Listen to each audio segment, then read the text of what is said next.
Voluntad de sentido. La búsqueda por parte del hombre del sentido de la vida constituye una fuerza primaria y no una racionalización secundaria de sus impulsos instintivos. Este sentido es único y específico en cuanto es uno mismo y uno solo quien tiene que encontrarlo. Únicamente así logra alcanzar el hombre un significado que satisfaga su propia voluntad de sentido.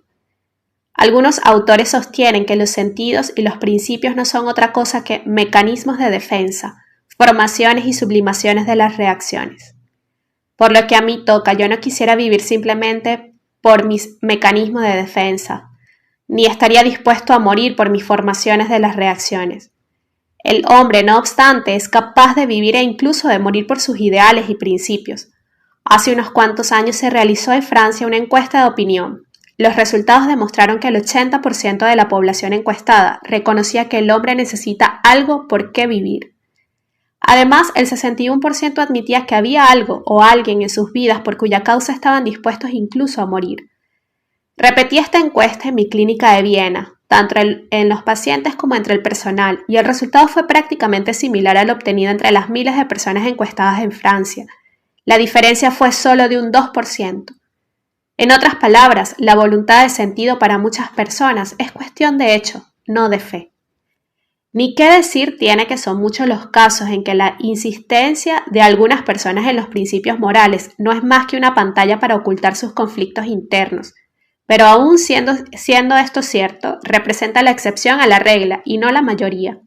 En dichos casos se justifica la interpretación psicodinámica como un intento de analizar la dinámica inconsciente que les sirve de base. Nos encontramos en realidad ante pseudoprincipios. Buen ejemplo de ello es el caso del fanático, que por lo mismo es preciso desenmascarar. El desenmascaramiento o la desmitificación cesará, sin embargo, en cuanto uno se tope con lo que el hombre tiene de auténtico y de genuino. Por ejemplo, el deseo de una vida lo más significativa posible. Si al llegar aquí no se detiene, el hombre que realiza el desenmascaramiento se limitaba a traicionar su propia voluntad al menospreciar las aspiraciones espirituales de los demás.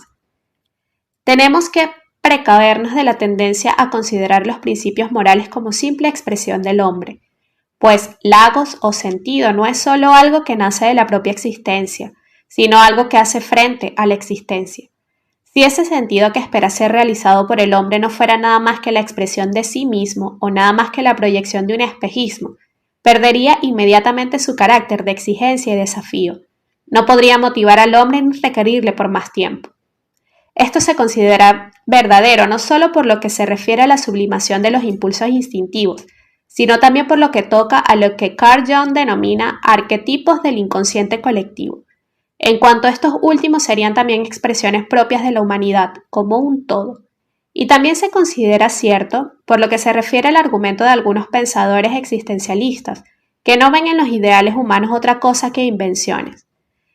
Según Sartre, el hombre se inventa a sí mismo, concibe su propia esencia, es decir, lo que él es esencialmente, incluso lo que debería o tendría que ser. Pero yo no considero que nosotros inventemos el sentido de nuestra existencia, sino que lo descubrimos. La investigación psicodinámica en el campo de los principios es legítima. La cuestión estriba en saber si siempre es apropiada. Por encima de todas las cosas debemos recordar que una investigación exclusivamente psicodinámica puede en principio revelar únicamente lo que es una fuerza impulsora en el hombre. Ahora bien, los principios morales no mueven al hombre, no le empujan, más bien tiran de él. Diré de paso que es una diferencia que recordaba continuamente al pasar por las puertas de los hoteles de Norteamérica. Hay que tirar de una y empujar otra. Pues bien, si yo digo que el hombre se ve arrastrado por los principios morales, lo que implícitamente se infiere es el hecho de que la voluntad interviene siempre. La libertad del hombre para elegir entre aceptar o rechazar una oferta, es decir, para cumplir un sentido potencial o bien para perderlo. Sin embargo, debe quedar bien claro que en el hombre no cabe hablar de eso que suele llamarse impulso moral o impulso religioso, interpretándolo de manera idéntica a cuando decimos que los seres humanos están determinados por los instintos básicos. Nunca el hombre se ve impulsado a una conducta moral. En cada caso concreto decide actuar moralmente. Y el hombre no actúa así para satisfacer un impulso moral y tener una buena conciencia. Lo hace por amor de una causa con la que se identifica, o por la persona que ama, o por la gloria de Dios. Si obra para tranquilizar su conciencia, será un fariseo y dejará de ser una persona verdaderamente moral. Creo que hasta los mismos santos no se preocupan de otra cosa que no sea servir a su Dios, y dudo siquiera de que piensen en ser santos. Si así fuera, serían perfeccionistas, pero no santos. Cierto que, como reza el dicho alemán, una buena conciencia es la mejor almohada, pero la verdadera moralidad es algo más que un somnífero o un tranquilizante.